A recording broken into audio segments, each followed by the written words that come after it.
اس وقت جو وبائی مرض پھیلا ہوا ہے اس کی وجہ سے پوری دنیا متاثر ہے۔ غریب ممالک کے باسی لاک ڈاؤن کی وجہ سے دوہری مصیبت میں مبتلا ہیں، اس لیے کہ جو روز کماتے تھے اور روز اپنے بچوں کا پیٹ پالتے تھے، تو جب وہ ذرائع رزق بند ہوئے تو ان پر یہ مصیبت بھی آن پڑی۔ ہمارے مالک نے ہمیں حکم دیتے ہوئے ارشاد فرمایا وَفِي أَمْوَالِهِمْ حَقٌّ لِلسَّائِلِ وَالْمَحْرُومِ، ان کے مالوں کے اندر حق ہے، جو مانگنے آتے ہیں ان کا بھی، اور جو محروم ہیں، مانگتے نہیں، طلب نہیں کرتے لیکن حقیقتاً وہ حقدار ہیں، تو جو تمہارے پاس آ گیا، جہاں تم نے تقسیم شروع کی وہاں پہنچ گیا، تو تم یہ سمجھے کہ میں نے اپنا فرض پورا کر دیا۔ کہا نہیں، تمہیں ان لوگوں تک بھی پہنچنا پڑے گا، عزت نفس جن کو ہاتھ پھیلانے سے روکتی ہے، اور وہ نہ روڈ پہ آ سکتے ہیں اور نہ آپ کی دہلیز پہ آ سکتے ہیں، تو آپ ایسے لوگوں کو تلاش کر کے ان کی مدد، نصرت اور اعانت کیجیے۔ تو یہ موقع ہے ایسے لوگوں تک پہنچنے کا۔ ابتداً جب یہ مرض پھیلا تو لگ یہ رہا تھا کہ 1-2 ہفتوں کے بعد حالات معمول پہ آ جائیں گے۔ 1 مہینے سے زیادہ عرصہ بیت رہا ہے اور ابھی تک حالات جوں کے توں ہیں۔ مجبوراً کچھ شعبہ جات کو کھولنا پڑا اور زندگی کا پہیہ جاری رکھنے کے لیے کچھ فیصلے لینے پڑے، لیکن حزم و احتیاط کے ساتھ، احتیاطی تدابیر کے ساتھ ہم سب کو آگے بڑھنا چاہیے۔ مساجد میں لوگوں کے آنے کے حوالے سے بات چل رہی ہے۔ میں سمجھتا ہوں کہ جو اہل علم طبقہ ہے،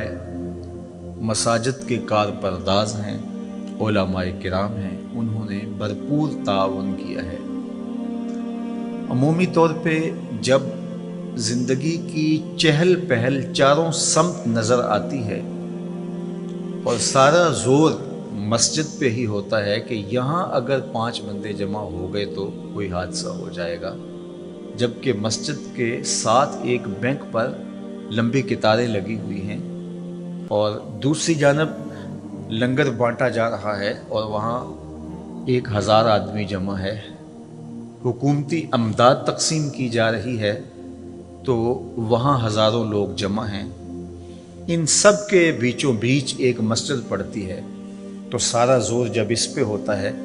کہ یہاں اگر لوگ پہنچے تو بہت زیادہ خطرہ ہے، تو پھر لامحالہ طور پہ جذبات برانگیختہ ہوتے ہیں۔ اس لیے حکمت کے ساتھ، دانائی کے ساتھ حکومت کے کارپردازوں کو یہ مسئلہ حل کرنا چاہیے، اور علماء کرام بھی جس طرح سے تعاون کیا اور آئندہ بھی وہ تعاون کرنے کے لیے تیار ہیں، لیکن تعصب کے ساتھ، ضد اور ہٹ درمی کے ساتھ فیصلے نہیں ہوتے،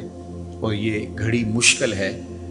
اور ہم ایک مشکل وقت سے گزر رہے ہیں۔ حالات اس کے بالکل متحمل نہیں ہیں، اس لیے سوچ سمجھ کے زمینی حقائق کا ادراک کرتے ہوئے فیصلہ کیا جائے۔ جس طرح باقی شعبہ جات کے اندر گنجائش دی گئی ہے، اس طرح مساجد کو بھی احتیاطی تدابیر کے ساتھ کھولنے کی اجازت دی جائے، تاکہ لوگوں کا مسجد میں